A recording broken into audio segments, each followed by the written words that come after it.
My name is John Nupp. I'm the founder of Backwoods Innovations and the designer of the camera arms that we produce. I'd like to talk to you about today is a new arm we're coming out with for 2011. It's a little late out of the gate, but nonetheless we're going to get it out in time for you folks for hunting season. I want to show you just a couple new toys we made and a couple new improvements we made to our arms. We've had a lot of interest in folks emailing and calling, wondering about the new arms and when they'd be available. And I believe that date's September 15th. Right now that's what we're shooting for. We believe that's going to be okay. So with that being said, let me show you just a little bit about the new arms.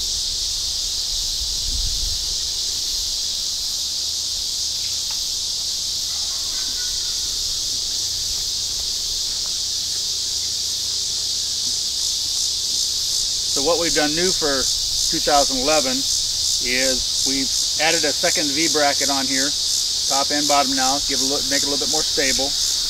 We've went to a solid block in the arm for the threaded rod instead of what they call a riv nut, which only gives you about 3/4 of an inch thread. This gives you a full 2 inches of thread to help stabilize that bottom of that arm. It works much better, much more effective.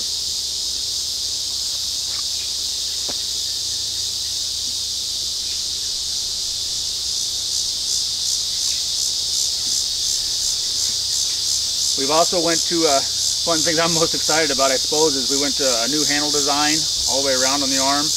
Everything is a one-piece machined aluminum arm now, camouflaged, so there's less black in the tree than ever.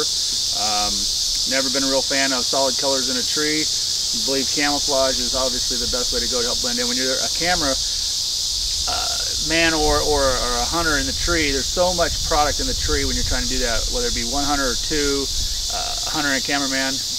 It's really difficult to blend into a tree, and anything you can do to help disguise that is a great big help. So with that being said, we camouflaged those handles, and there was a considerable cost added for that, but the overall cost of the arm for the end user is going to be about the same.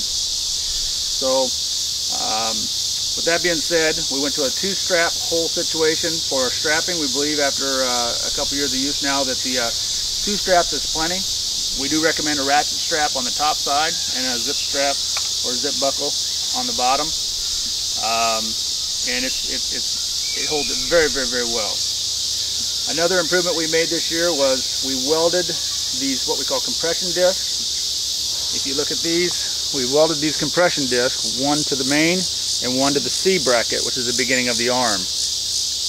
And the idea behind that is twofold. One, now it's actually threefold, excuse me, is the fact that you could actually disconnect this arm from the tree and just take the arm out. So now all you have to take with you when you leave the tree is the main part of the arm. This can stay in the tree, which if you're hunting the same tree the next morning, it makes it much simpler to get in and out. Now, you don't always know with wind and stuff what you're doing, but some of us, we just got a good feel for a good spot and during rut, and we know where we like to be, or you can have a couple, 3 of the main set out in your favorite trees during rut, and that's makes it much simpler for you. So basically, that's one of the major improvements, and that's a huge benefit. We were asked by several folks in the industry to make a solid plate that can go in the tree and the arm can just attach to. So now when you're hauling it into the tree, the only thing you're going to be carrying is this piece here, and we'll show you that once we get it mounted on the tree. If you notice, again, the solid handles here, all machined aluminum handles, to keep the weight down and make it as user-friendly as possible. We went to a single handle instead of a dual handle. We just basically installed a rib nut in the bottom, threaded, and the handle now just attaches here, and you can stiffen it up as you want. You can see it's very stiff now, and then break it loose for free movement. It's very simple, very easy, one-hand adjustment. So if you're filming with one hand, you can adjust the tension of the arm with the other. As we all know, you don't always have them 100% set, different situations, especially if you're filming by yourself. If you're filming by yourself, you've got to get that arm set into a position, and it's going to stay. When you think the shot's coming up, you got to move it into position and get yourself ready. So nice about this is you could just reach over and adjust that a little bit tighter and hold it in place with no problem. Do all that one-handed instead of 2 now, and much better situation. Again, here we went to a 7/16 rod on the bottom instead of a 3/8. Found it being just a little bit more rigid, a little bit more solid.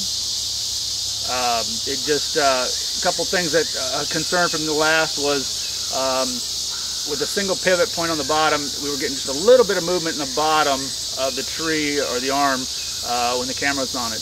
It wasn't a lot, but it was a little, so we fixed that concern with another V-bracket on the bottom, and then we also went to a 7/16 rut, so that if you are moved all the way out on a very crooked tree, you know, if your tree's laying way back, and, you know, and you've got to, or way forward, and you've got to lay that arm way out like this, and bring that T-handle all the way in, then you don't get that movement because that rod's sticking out there so far. It helps stabilize that arm. It helps quite a bit.